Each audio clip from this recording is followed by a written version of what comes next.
மணி தேமுதிக இவர் ஓட்டை கரெக்டாக அந்த முஸ்லீம் கிறிஸ்டின் ஓட்டை பிரித்து ஓரளவு ஆன்டி இன்கம்பன்சி ஒரு கொஞ்சம் எடுத்துகிட்டு 20% வாங்கிட்டாருன்னா அழகாக ஏடிஎம்கே என்டிஏ வந்துடும். அவ்வளோ ஆன்டி இன்கம்பன்சி இருக்குது. அப்போ கூட இப்போ என்ன சொல்கிறேன்னா, காங்கிரஸ் போனால் போட்டோம் விஜய்கிட்ட, விஜய்க்கு தெரியாதா காங்கிரஸ் வச்சு என்ன பண்ணுறேன் அப்படி தள்ளி விட்றேன்னு சொன்னால் தான் 4 சீட் 5 சீட்டை கூட தாட்டி விட்றலாம், கண்டே பண்ணிடலாம். திமுக அதுதான் வழி விடும். நீ போகிறனா போகணுமா, அங்கே விஜய் எடுத்துக்க மாட்டேன் அப்படி இப்படியெல்லாம் குழப்படி வரும். விஜய் வந்து நார்மலாக ஆன்டி இன்கம்பன்சி எடுத்து நான் விஜய் தனித்து ஜெயிக்க முடியாது தெரியும். ஏன்னா உதாரணம் கமலஹாசனை பார்த்தாச்சு. அப்போது ஓரளவுக்கு எடுத்து 20%க்குள்ளே எடுத்துட்டா அப்படின்னா 30-35% வரணும். வேணும்போது இப்போ ஆல்ரெடி இருக்குது 38க்கு மேலே ஆன்டி இன்கம்பன்சி வரும்போது வந்துடும். அது 2 இன்னும் கொஞ்சம் சில கட்சிகள் வரணும் ஏடிஎம்கே. ஸோ இது மாதிரி இருக்குது. இன்னொரு பிரச்சனை இருக்குது. இப்போ செந்தில் பாலாஜி இருக்கார். அவரோட செந்தில் பாலாஜி இதுக்கு முன்னாடி இந்த பதவியெல்லாம் இன்னொரு 2 பிரித்து கொடுத்துருக்காங்க. அங்கே இவர் எம்எல்ஏவாக இருந்தாலுமே இவர் தான். அப்போ இவர் வந்து மந்திரியில் இல்லை, இவர் முன்னாடி உள்ளே இருக்கும்போது மந்திரியில் இருந்தால் இப்போ இல்லை.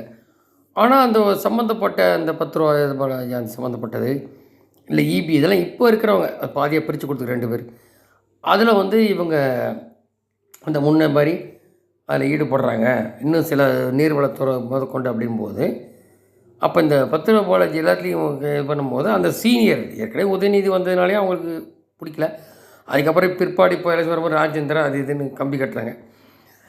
இப்போ இதில் அந்த சீனியர்கள் வந்து இவரை ஓரம் கட்டி வைக்கணும், ஓரம் கட்டுமா தலைமை ஓரம் கட்டுமா, ஏன்னா அந்தளவுக்கு சம்பாதிக்கும் திறமை ஓரம் கட்டுமா இவங்க நினச்சாலும் இப்படி ஏற்பட்ட குழப்பம் இருக்குது. அது போக காங்கிரஸ் வைக்கிறத வேண்டாமா, மக்கள்கிட்ட கடுங்கோபம் இருக்குது.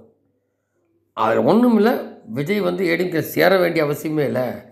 ஏன்னா அங்கே சேர்ந்தா முஸ்லீம் கிறிஸ்டின் ஓட்டு அங்கே போயிடும் டிஎம்கேக்கு. அதனால் தனியாக 20% அப்படி தனியாக விளையாட்டோம்.